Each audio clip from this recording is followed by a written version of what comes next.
Hey, good afternoon, everybody. Welcome to this session of data governance and the CRO and the Chief Risk Officer.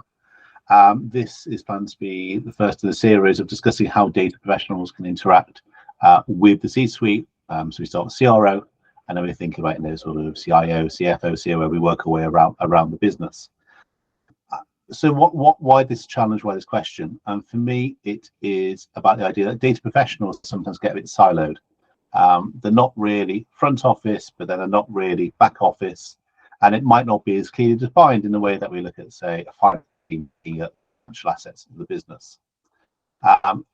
Data teams, have the role of the CDO, Chief Data Officer, and again, there's a view that maybe the CDO is not a proper C-suite level person, maybe the kind of got the chair at the end of the boardroom table from being at the table, and that they're still leading into some other roles.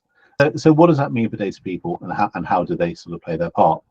So some of the questions we talk about, we're saying, what is the view from the risk profession? How do they view the data team, and how do they fit together? What should data team be doing potentially? Are we doing the right things? Are we not doing enough? Are we need to focus in a different way?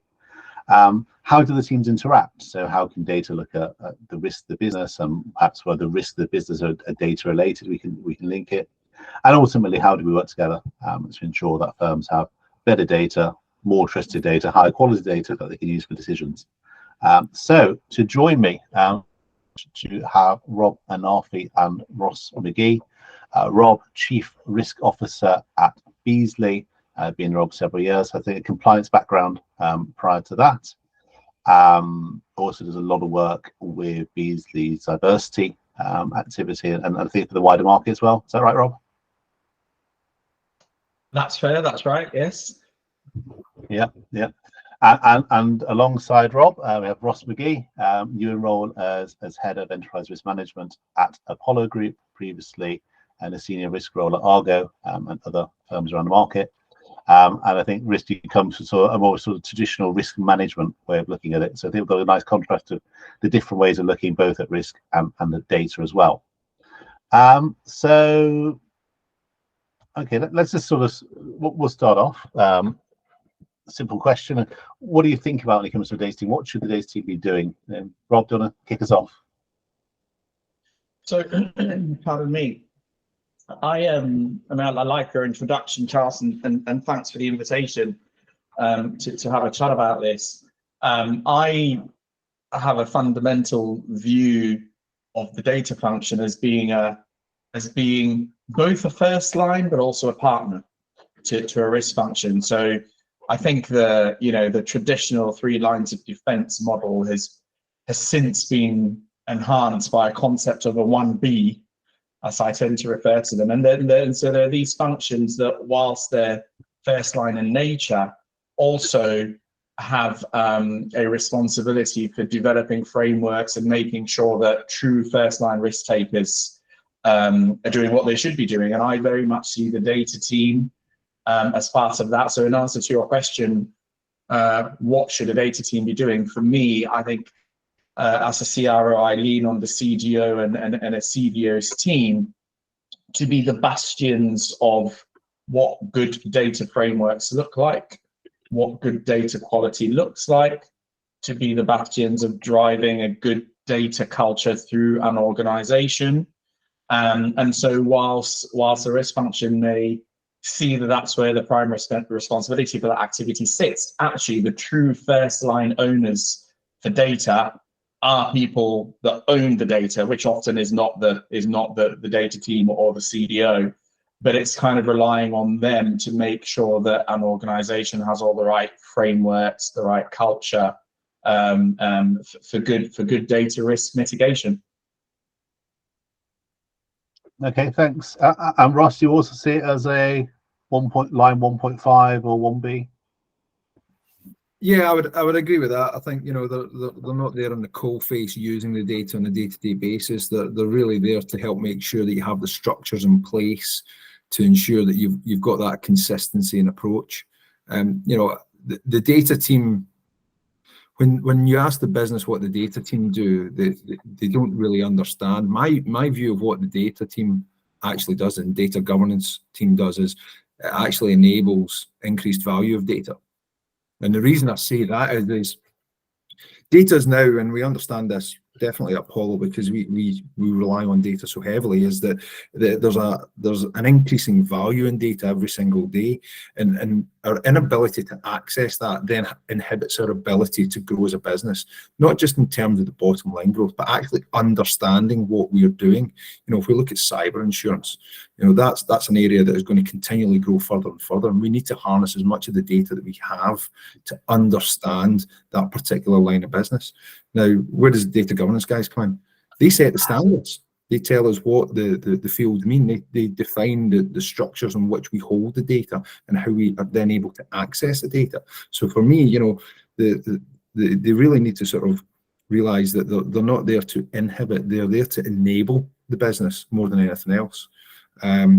And I think the business needs to realize that a bit more as well, because as soon as you realize that, you get them more involved and you get more value out of the teams that way.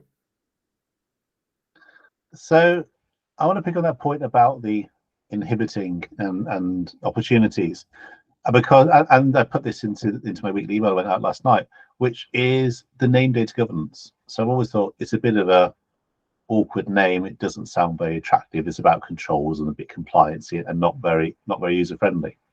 But then I'd also thought, if you try and change it, then all you're doing is confusing people, because if you call yourself data enablement or data excellence or data something else, it's kind of a bit Alan Partridge. You know, it's not really. What do you think? Do you think a rebrand is worthwhile to sort of demonstrate that actually we are there to help you draw benefit from data, and it's not just about you've got a Solvency II control and we'll make sure you can tick that box or many boxes? I don't think we need to change the name, because, you know, it's just the name. It's more about what you do as a team. That's the part that sets you different from anybody else in the business, and also that's the part that the business buy into. You know, the insurance market certainly is driven by the relationships, and people buy into people. If you're going out and proactively engaging with the business, whether it be data governance or risk management, people will then become more open to listening to you and taking on board the points and considerations that you're raising. So I don't think we necessarily need to change the name. I just think what you need to do is you just need to be more proactive around the business, so that you're educating them what you do. I completely agree. If a team's value in an organization is driven by its brand name, then we're in trouble. So I completely agree, because if you'd have to change it again at some other point in time. So I think there's far more attention needed to communicating that value.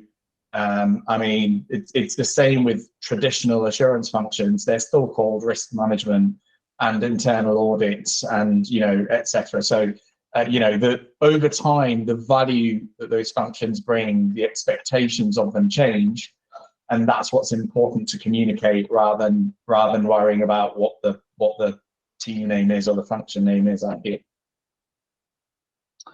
And I suppose then maybe you've almost got a bit of a skill gap, because maybe a lot of data professionals are happy back office but more introverted looking at the data, and actually the need is to come out to the business and interact.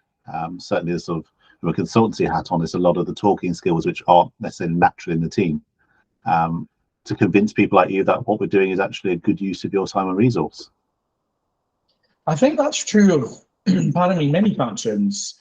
But it's also true of the stakeholders that the data team is trying to support and trying to influence. So I think there's education and skills requirements on all sides, because this is, for me, this is like a kind of a cultural shift.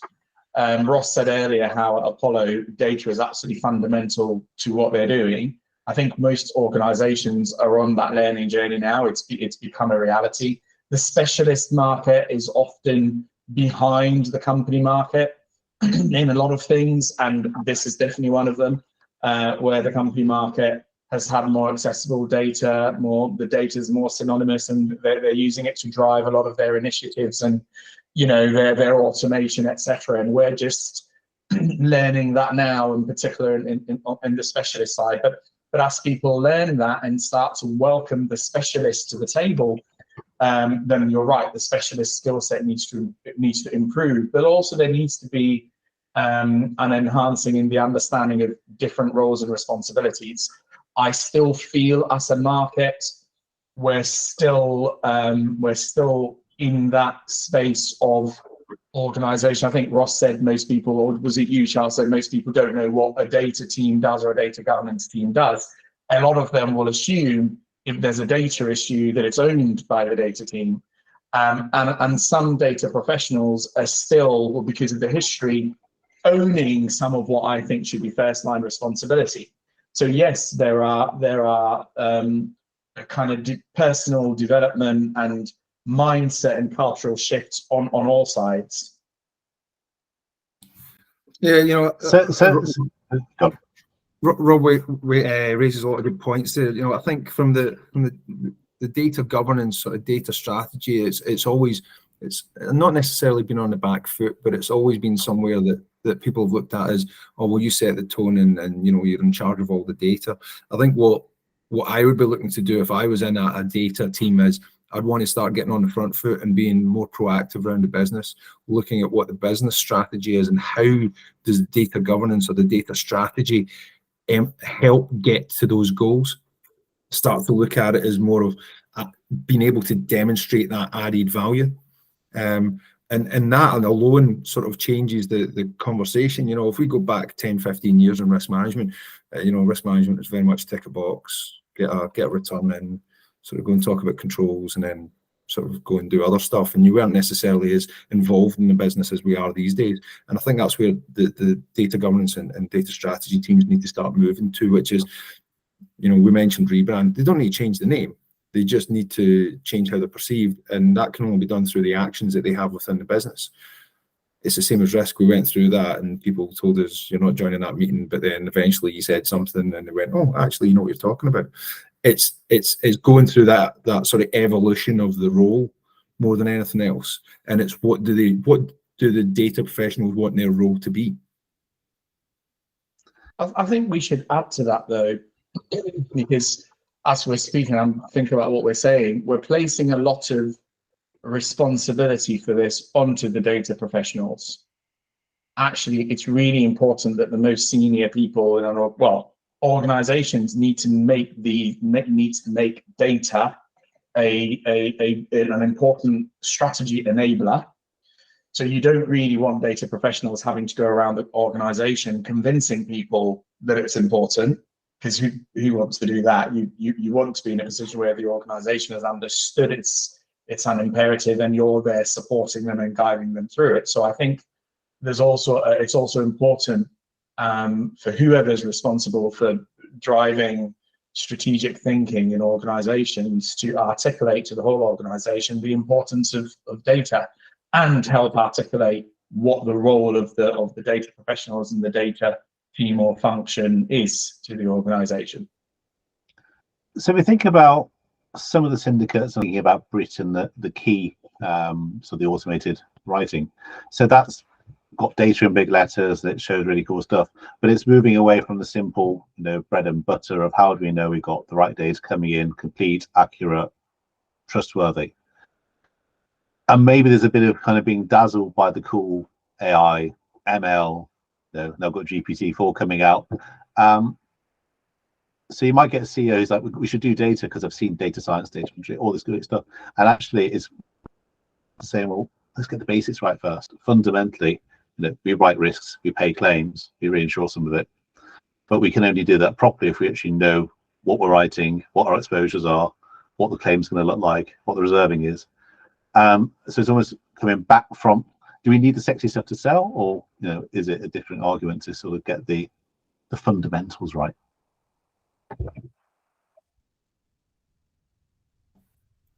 I was going to let Ross go first this time.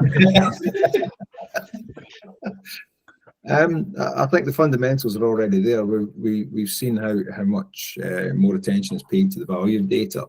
And you know, you mentioned Brett and the use of augmented underwriting, and using the the data to help sort of indicate where the pricing should be. You know, from an Apollo perspective, you know, we're certainly looking at going down that route at a point in time, and we've, you know, the tone from the top is that data is completely important. It's how we're going to be able to grow the business. I think it's one of these things that it goes back to what Rob said. It's a tone from the top. You need to have that backing in order to achieve anything, regardless whether it's data or whether it's compliance or whatever.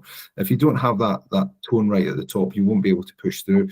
I think we just need to focus on what's important to the business, because we can get distracted by the shiny new things that are very exciting and have great potential, but it all comes back down to what's important to the business at that point in time. And that's where we need the data guys to help sometimes rein back that enthusiasm that we have for all these new shiny things. What are we capable of doing? What can we gain the most from, and how do we go about doing it? Because it's all platforms. You build a platform, you settle it down, you move to the next platform, you settle it down. So it's a gradual stepping process for this stuff. Rob, do you want to add to that?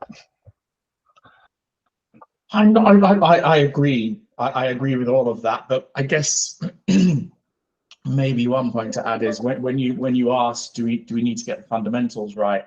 I still think that because of our history and the amount of technical debt most organizations have in our markets, that some of what we might consider fundamentals we're still struggling with.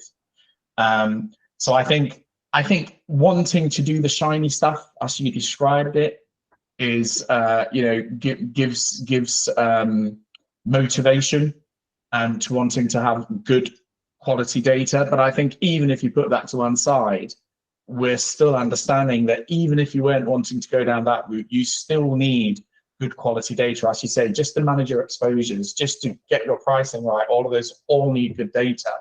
And I think there is still a struggle across the market in this space. And if you look at the maturity of the data teams and functions in other peer industries and peer kind of sectors of insurance, we're still developing those. We're still behind in our specialist market. And I remember, I don't know how many years ago, when you're right, it was there was a bit of noise, a bit of activity around data frameworks, and but that was all driven out of Solvency II. And because a regulator said you must follow this, and I remember they had some kind of template that, you know, reviews were done by a whole lot of consultants, and then once that box was ticked and internal models were approved, everybody kind of parked that, and a lot of people either got rid of or didn't invest further in their data or their data management teams. And so I think even on some of the fundamentals, we're still playing catch up. I think the understanding of the importance has definitely moved on. So I agree with Ross there. But I think, you know, very few of us, even if we had the infrastructure ready to move to that kind of augmented world, would have the right data to maximize the benefits that you could have from that. So I think there's still some work to do even on the fundamentals. One of the lines I've been using recently is saying I'm going to start, restart, or fix your data governance. And in reality, start is quite rare now because almost everyone's done it, whether it's driven by Solvency II or some other way. But there are plenty of places where it's either faded a bit, maybe the people behind it have moved on to new roles or new careers, and so it's not been carried on. Or maybe some elements are carried on and other bits have just sort of quietly been dropped. So, you know, we're in a world where we're very formally controlling spreadsheet controls, for example. That's quite a dull and not particularly value-add thing, and it wouldn't surprise me if a lot of spreadsheets just seriously disappeared out of scope through one way or another. One thing that I've seen in a lot of places, because every big insurer has actuaries, and actuaries love data, and actuaries love manipulating data, is they'll say, I'm going to take my own cut of the data, stick it on a shadow server or a separate system so we can really drill in, because we're not going to wait for IT, or we're not going to wait for data to develop whatever we need. So you end up with some really good stuff, but ultimately less controlled. And does that keep you awake at night as risk professionals? I have to say, it's not one of the things that's keeping me awake at night at the moment. There are plenty of other things enabling that to happen. But just tying it into the statement that you just made before your question, Charles, I think, because there has been a start in most organizations, and certainly we are trying to really motor with this at Beazley, I feel kind of EUCs are relatively well managed. Before we started to do the Solvency II work, I would have been more worried than I am today. But also, I think because there's a big program of work to manage all of that, that even though we're not where we need to be now, I know there's adequate focus on getting us to the right place. So Yeah, Gary's I just think sort on of the list add a note, of and things indeed that- anyone on call can sort of add a message. Oh, Ross. I think in the list of things that terrify me to sleep at night, the data point maybe isn't up there. Maybe I need to give it more thought. I don't know, but it is something that we need to get our arms around as well. Is that how do we use data? Where do we store data? Do we know where everything is? Because at some point we do need to do that sort of spring clean where we go, right, where is everything? Are we maximizing the benefit of this data? And that goes back to how we structure it and raising the awareness of what it's there for. So again, it goes back to making sure that the business, you've got the top down buy-in, but also the individual elements of the business understand why we have these processes in place. If we look at what we do in a risk management world, some people don't really fully understand what we do, but that's our job to then go out and educate them and say, look, this is why we do it. We ask you for this information, we use it here, and then we take it here. And the reason we do this is because of X, so that you show them why it's done in a certain way and you get much more buy-in. I think that's what we really need to sort of try and do as an industry, is to give people that storyline of why we're doing it, start point, end, benefit to them. And as soon as people understand that there is a very valid reason of doing it that way and that there is a benefit to them, you get much more buy-in. But yeah, and it is a concern of, do we know where our data is sitting? And do we know what type of data, especially if it's US data and you've got potentially personal information there. If you're writing accident and health policies or anything to do with medical history, that's a massive concern to me, because we know that can be a real minefield at times. But in the scale of everything else that's going on, it's probably on the second list, the second page. Should we pick up Gary's question? Yeah, let's pick. So I think it's more of a comment. So Gary's saying Solvency II is a great example of how we did the right thing in the wrong way. So he said what S2 should have led to a data governance regime that happened to enable S2. So the data governance has lots of good elements, and part of that is delivering what Solvency II required. He said what firms did instead was they implemented a Solvency II regime, which included a bit of data governance.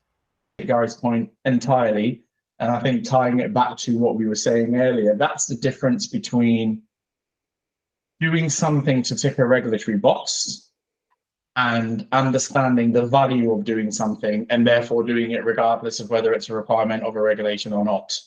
Because where we are today, as I think we've already been discussing, is organizations realizing how important it is to get this right, and therefore investing in it and investing in human resources in it without a regulator having told them to do so. I just think it just so happens that at the time when we were doing Solvency II, so the regulators were concerned about data quality for a very, very specific purpose, right? It didn't expand out to everything else that we need data for today. So I'm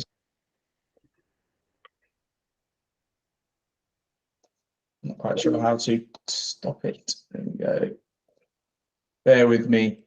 I need to mute my other. There we go.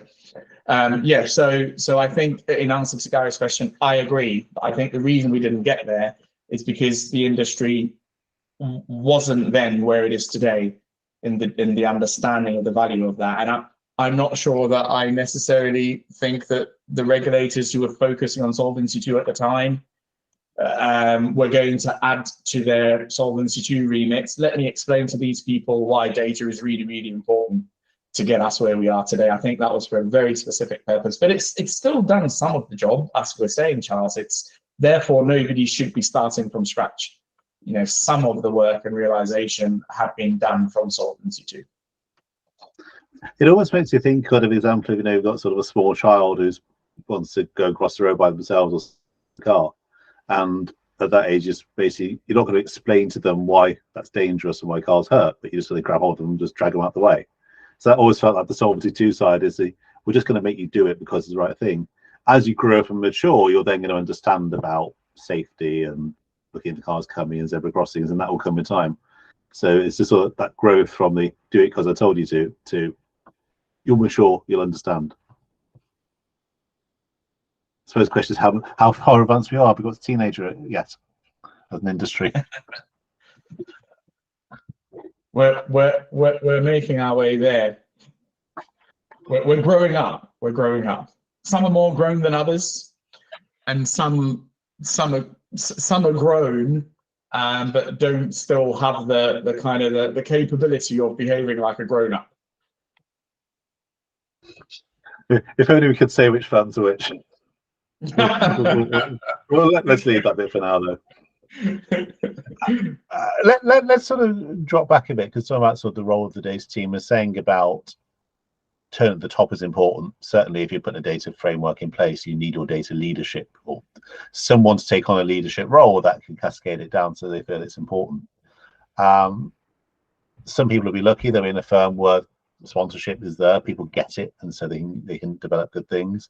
And some will be in a different place where the leadership maybe don't see as important. They want to spend the money on more marketing or on new tech or I don't know, you know, for the price of a DQ, let's say it's 100 grand to buy a data quality tool, and you go, but for that I can put another underwriter in Singapore and they'll bring in a certain revenue. What do you do if you're a data person, you think you can see a better way, but you're just really struggling to get your case over? Is it a case of learning how to market better, or do you have to find a new sponsor, or do you just sort of abandon ship? For me, I think it always ties back to what's your company trying to achieve, what's the objectives, what's the strategy. You know, when I was at Argo, we did an exercise to look at, you know, how do we help the IT department show value in what they're trying to achieve, and a lot of that was linking it back to strategy. So taking your strategic objectives for that year or the next 3 years or whatever it be, and then mapping it back to the work that they're doing and try and show how that is allowing the business to move towards those objectives. And I think that's always it's an interesting exercise to do. And it sometimes comes out with answers that you don't necessarily expect, but it also shows you how deeply embedded likes of IT and data is truly in the company.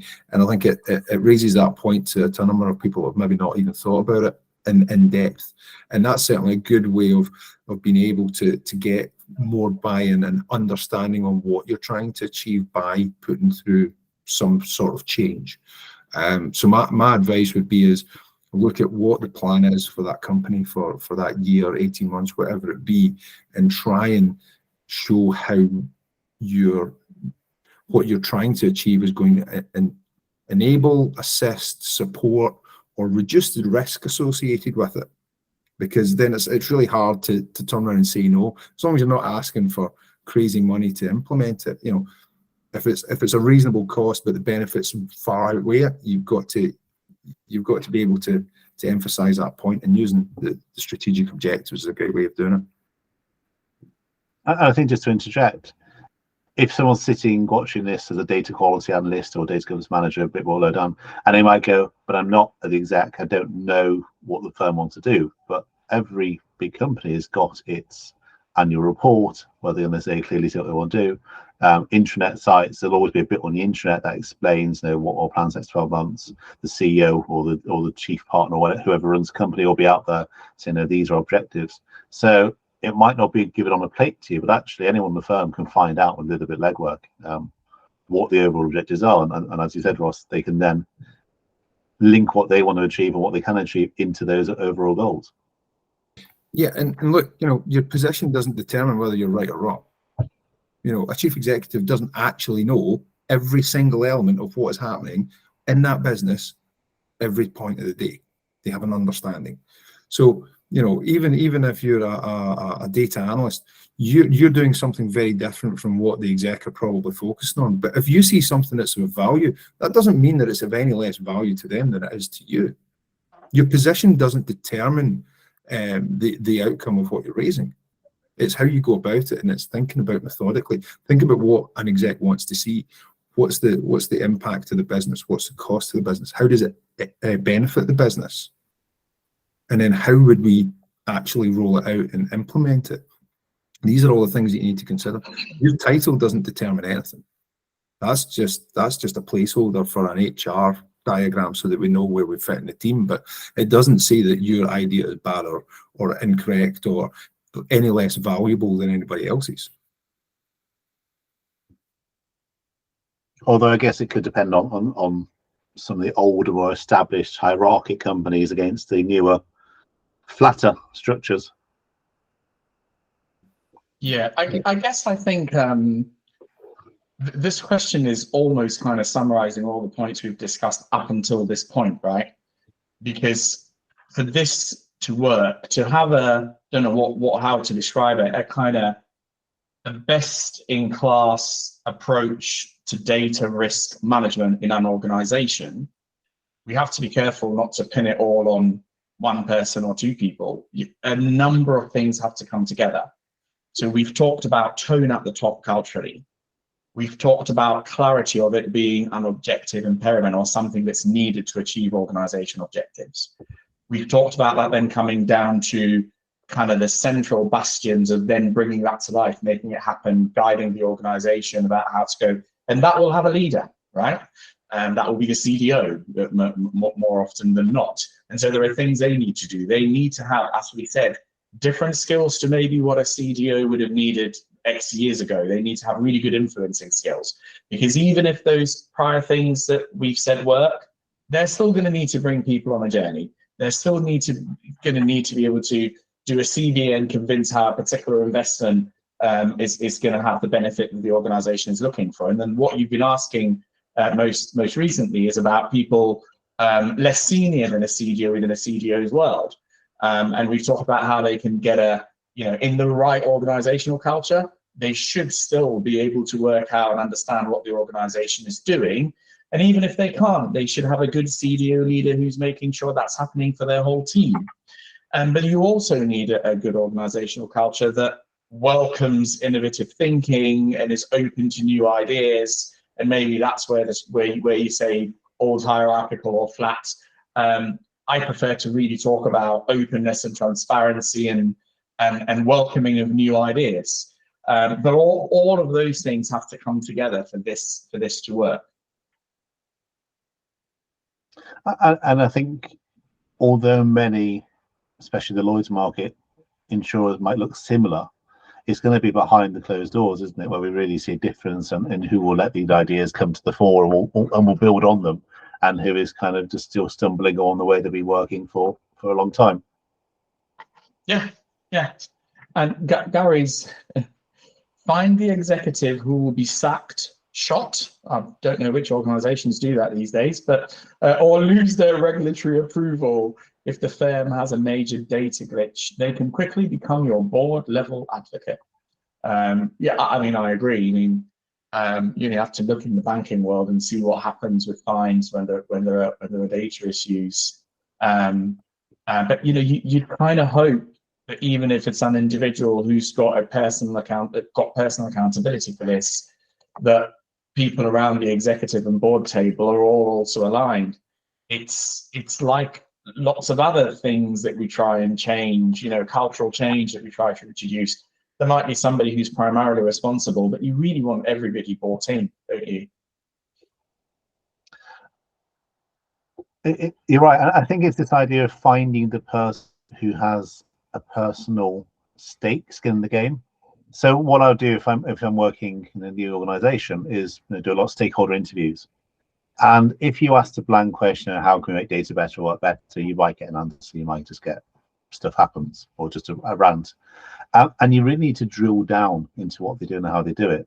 And one of the questions I can ask them is to say, what are you doing which is inconvenient or just manual labor, but it's become so embedded into everyone's process that you just do this? So there was a finance guy who said, he reconciled numbers. I went, well, we can find some ways to sort that out at the source and make the data cleaner. But but my job is to reconcile. I come to work, I reconcile the numbers, I work out the difference and solve it, and that's what I do. So you've always got a slight challenge there, which is that people go, I need to think, well, my job isn't really adding value in that way. But if I can improve the data to get it out, I can now start analyzing it, understanding it, making conclusions from it, and actually doing a much more productive job because I've got a better grip on data.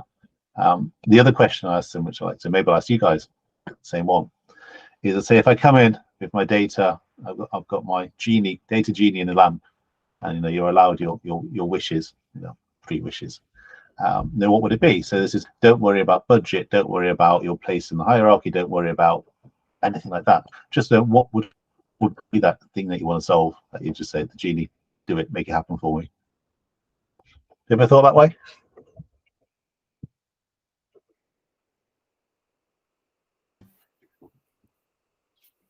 Do you want to go? You want to go first, Rob, or no? You go, Ross. It's fine. You go. I love the guys on the call. If anyone in the audience also sort of maybe just sort of put a note in the message saying I want to say something, or hand up, and if you ought to sort of share what would radically change what you do.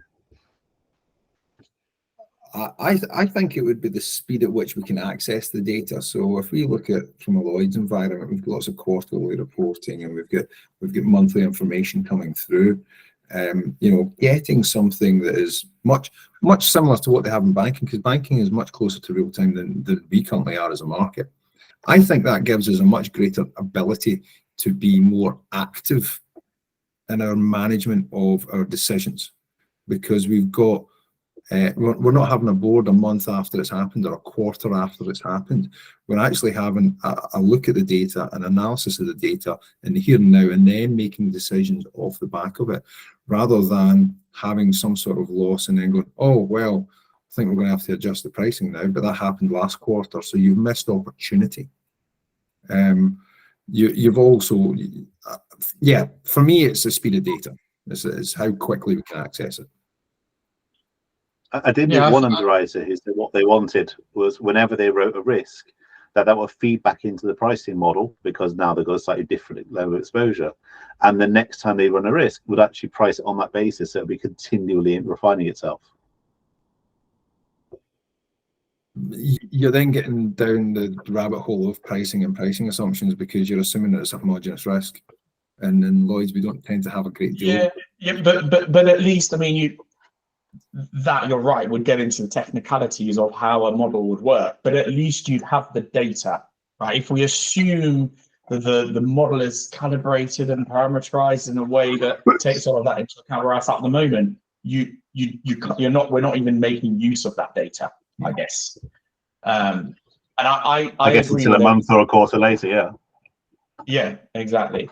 And I agree with everything Ross has said. I think what's always interesting for me when you're thinking about these things is doing some kind of back testing and working out what risk incidents you've had that could have been avoided if you had better quality data or had the data earlier, or, for example, late regulatory returns and, inaccurate regulatory returns, or underwriting decisions that took you too long to get to and therefore you lost the business, or poor underwriting decisions that have led to poor outcomes. And so I think it's a way of it's a reverse way of doing a cost benefit analysis. It's looking in hindsight as to what you could have done better or avoided if you had good data in a timely manner. Great. Let's have a look at some of the messages that have come through. So Ronan's, I'll come back to Ronan's because it's on this. So Gary said they tell the GE insurers should be in another industry. They should spend some time looking at other industries to see how they do it. I mean, actually, he's hit on one of my bugbears, which is I think people, especially in the data world, everyone assumes they're industry special. So it's like if you've only worked in banking or I don't know engineering data, then you can't do an insurance data job because you don't know our world. And asset managers say we've only worked in insurance. There seems to be a belief that sector data knowledge is very key, and actually I think good data practice, governance, quality, process actually I think are universal. I think there is a lot to be said for taking learning and taking experience from other parts of the industry. He's also added and said Gary's lessons about speed of data. It's the speed of decision making. So right, because often if we're getting data through, right, it's not to the second. We're not talking like the banks, the microsecond share trading. It might be daily or weekly before it's relevant. Moving on. So Ronan's point. Would you say insurers' risk functions are getting better at data governance, and why? And secondly, is GDPR a big issue? I guess still a big issue because it was certainly very big in 2018. Let's do that one second. Let's do the first one. Are we getting better as an industry? Did we have that kick from Solvency II and then fade, or are we actually on a nice upward trend? Yeah, and Roman seems to be directing the question to risk functions specifically. Are they getting better at data governance? Why? I'm going to imply getting better at. Well, I don't know actually, but my answer is going to be based on a question of are risk functions now prioritizing data governance in their oversight work? It could be that, or it could be talking about data specifically as used by the CRO and risk function. I don't know which, but my answer to both is that it's definitely better than what I've seen that it's been in the recent past. Because if the first line has got to grips with the fact that data is important and relying more on data to make its decisions, etc., the second line better be ahead of that, or at the very least in line with that. And I think from what I know, it is. But it's interesting because obviously there's a number of CRO fora that I go to. I don't remember the last time data was a kind of a headline topic. But it might well be because it's not a starter for anybody, and it's not one of the things that you've asked a small sample of two, and we both said it's on the B list. It's not on the A list that's keeping us up at night. So I definitely think there's a decent awareness of its importance. I think from my perspective, we would love to have more data, and we would love to have better infrastructure. To have a more slick second line oversight, even when it comes to things like stress and scenario testing and things like that. So I don't know of any risk function that is ahead of the game relative to the rest of its organization in the use of data. Yeah, I agree with Rob there. I think the risk team's got a better understanding of what data governance really truly means now, and as such, I think that helps inform us how to properly use data. Certainly, I see a key element of what we do in the risk function is being able to apply analysis onto all of the data that we see, because each individual area sends out information and says, this is our pack for this quarter, this is our pack for this quarter, and I keep saying to the teams that have been in, put that all on the one page and see if it still makes sense. That's where we can add value. We can apply analysis, say all of those individual components, when we pull all those pillars together and put them on one page, does it still make sense? Does it still give us the comfort, or does it start to set some hairs running because there's some things that aren't right? So it's more about how we use data as a risk team has changed. Great, Rhoda, that helps you answer. Actually, let's do a second question. GDPR. So we all had projects left, right, and centre, programs left, right, and centre to get GDPR ready. Can we say that everything's now suitably embedded, or did we think, well, actually we were worrying about these big 4% fines of tens of millions of dollars, and that never happened, so let's just carry on? Was GDPR in kind of your risk radar? For me, it's a kind of it's BAU regulation that when we implemented it, we implemented controls to make sure that that risk was being managed across the organization. So that's how I describe it. Just like HIPAA in the US, for example, it's an important regulation. It's very hefty if you get it wrong, but we're over that hump of having to implement it and make sure that we can be compliant at all times. Yeah. And how did you find the record? Oh, sorry. It's something that's embedded in what we do now. We've been doing it for long enough. I think, talking about that, 4% fine, are we worried about it? It's, it's one of these things that it may not have happened yet. It probably will one day, but from the risk perspective, we certainly pick that up through operational risk scenarios where we're extending that across very, very far-reaching return periods, and that catastrophic event is going to have one of those 4% fines in it, and you go, how bad is it going to get? So it is something that we're still aware of and we're conscious of, but it's not something that we give any extra work around, because it is now embedded in what we do, through compliance, through risk, through audit, having a look at it, as well as what we have in the data teams. Yeah, the DPO and so forth. I think the hardest thing I found to implement was record processing, because you've got the project to where do we process personal data, we'll get it all down and display what we need to know. But then the idea that every time someone starts a new process with personal data, you've got to be on it and know about it. How have you sort of managed to tackle that challenge? Is it just putting a lot of responsibility on your colleagues, or do you have some sort of way to sweep systems? We just don't write the business, right? we stay away as much as you can from the industries that you have that exposure to. There is a greater deal of requirement around protecting that data, and I think, again, this is where I would be looking to work with the data governance team and say, right, so what do we do with it? How do we protect it? Is there a clear process? And then also, as part of our continual risk and control self-assessment, you're going to be picking up those controls on a more frequent basis if you are doing more of that type of business that's exposing you to that, because you want to be able to evidence it. You want to be able to evidence it to Lloyd's, PRA, internal audit, whoever it be, that you're putting enough of a robust oversight around that, because it is very important.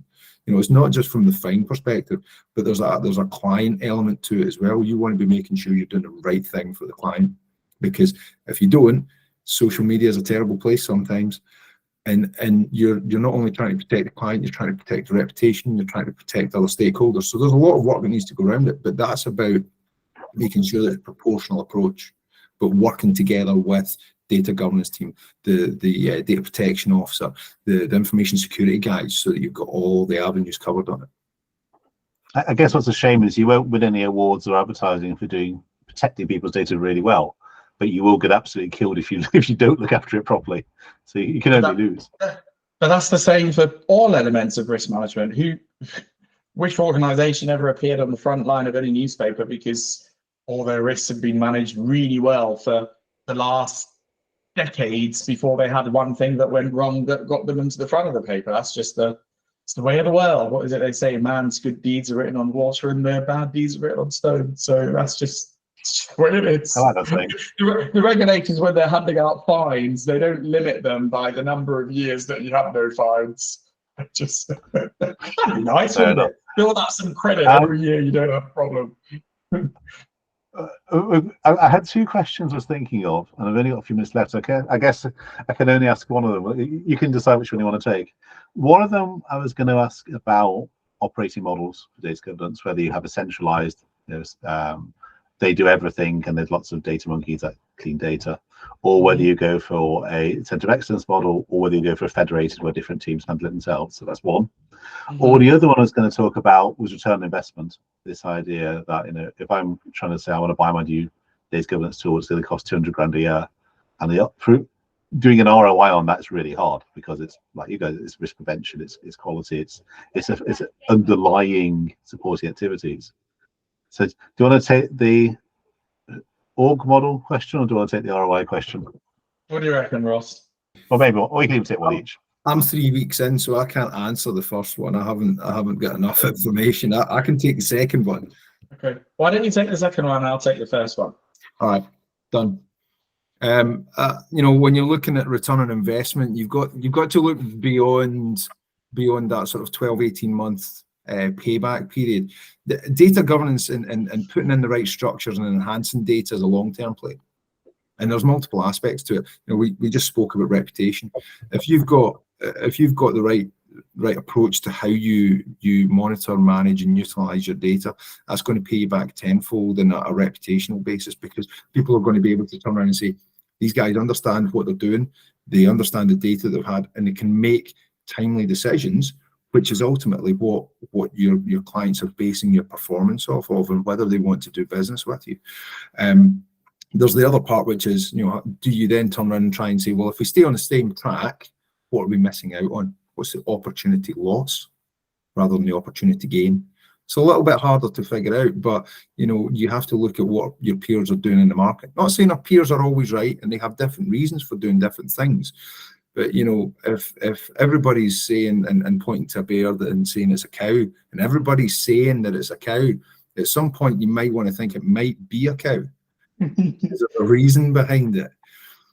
It's the same when you're trying to build a business case for that return on investment. It's look at what your competitors are doing, look at what your peers are doing in the market, but then look at what you think is the right thing to do for your client, and what they're missing out on and what the business is missing out on. It's not an easy answer. I'm not actually giving a definitive answer, because there's a lot of assumptions and moving parts in it. But it's more around what's the opportunity loss from not doing it. Okay, I'll answer the first question with a generic high-level statement first, and then I'll come to specific. So we have to remember that structures. I don't think there's any such thing as an ideal, perfect structure, because it needs to vary by organization and how an organization works and ticks. And different structures may also be more appropriate at different points in time of a journey. So ideally for me, and I can't remember what label you put on what I'm about to describe, but similar to how you would typically see a HR function structured, and any other subject matter where ownership and risk mitigation activity is expected across an organization, but you need some central expertise to tell people what to guide people in what to do and to drive the right behaviors, says to me that you don't want such a centralized model where everybody just leaves it to a central team, because then there's no real first line risk mitigation or understanding going on. Equally, if everything is so decentralized that there's no center of expertise guiding people about what good looks like, then again you run into trouble. So I think a model where you've got a central team, as we've been discussing, led by a CDO, that's documenting what an organization should be doing, and then embedding that throughout the business for people to actually live. And in some cases, depending on the size of the organization, you might have some experts dotted in some business areas to help with that true first line understanding, is what typically can work. But back to my point about the journey, if and when you're starting this completely new, you probably have to own it all centrally, and be a little bit more prescriptive about what people should do. But as you go up a maturity scale, I guess you want to get to a point where it's more embedded, people understand it, people are doing what they should be doing, supported by a central team. I suppose the HR example quite informative in the way that if you're a line manager, so you'd be sent on an HR training course to learn how to do appraisals, exactly. But actually you carry out the appraisal yourself. You don't HR to do it for you. But then I guess if there's something really complex like a disciplinary, then yes, you need the HR precisely professional train. Actually, that's a really good analogy, that the way we look at data, which is we train people up day to day. Your data owners can manage what's going on, and there'll be the occasional, we need more help here, we need a bit of backup. So I think it's a really good note to end on. Thank you very much to Ross and to Rob and to those who joined us. And this will go on YouTube, so you can watch it all over again should you feel the need. But yeah, just want to sort of re-express that. Also, also do some write-ups and papers. I've put this in my newsletter. So if you want to subscribe, Datazed, datazed.co.uk, you'll see a link there. Sign up, and you'll find regular weekly advice and support on what's going on in world data governance, and also commentary on events like this and future events. So thank you all for joining. Really appreciate it, and have a great rest of the day. Thank you very much, Charles. Thanks everyone else. Thanks, Ross. Bye-bye. Bye-bye. Bye.